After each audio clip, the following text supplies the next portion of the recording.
Gold drops $50. Russia's bullion hoard can't beat default, as Asian demand vanishes.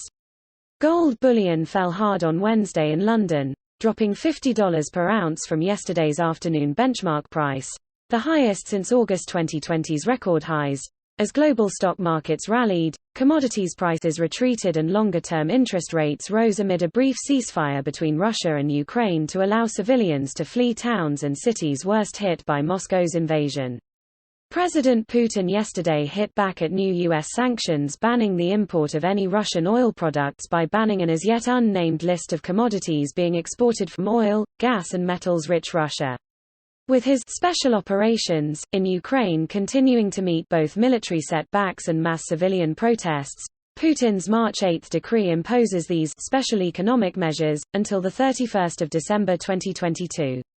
Analysts at Fitch last night cut its view of Russia's foreign currency debt from B to C, below the CCC level, where the ratings agency usually stops tracking any government bonds and signaling that a sovereign default is imminent. Fitch had as recently as December confirmed Russia's sovereign debt as investment grade and stable at BBB after upgrading it to that level in August 2019. Russia's foreign sovereign bonds are at the equivalent of $39.5 billion, notes bullion market specialist Rona O'Connell at brokers StoneX. So in theory, Moscow has easily enough gold to stave off default.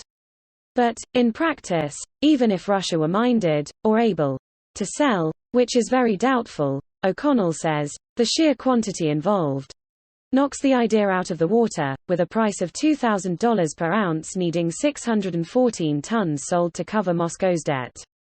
That would equal 16% of global mining output and pretty much match all of the entire world's 50-year central bank record demand of 2019.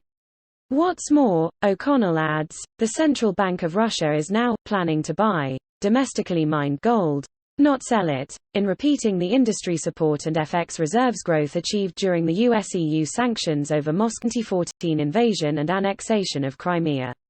With gold bullion sinking to $1,990 per ounce in London today, erasing most of this week's earlier surge, prices Shanghai had earlier fixed today at 415 yen per gram, the highest benchmark price in China, gold's #1 consumer market, since mid-September 2020.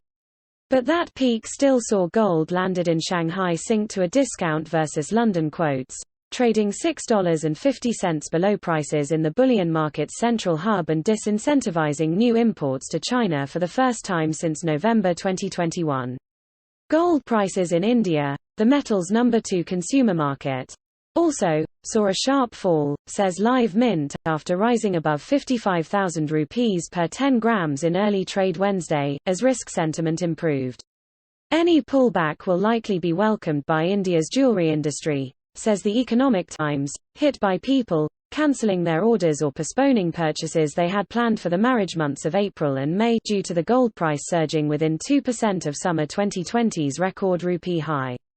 India's jewelry sector, which imports, cuts and polishes 80% of the world's rough diamonds according to Crisil Ratings, the local division of S&P, also faces problems from US-EU sanctions hitting supplies from Russia, source of almost one-third of rough output globally.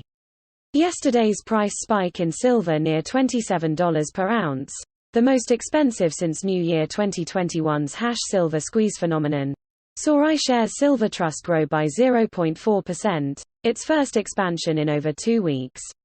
But while the giant SPDR Gold Trust also expanded by 0.4%, growing for the third session running to take its shares in issue to the largest since March 2021, the world's next largest gold ETF, the iShares Gold product, was unchanged for the third session running, holding at its largest size since start July.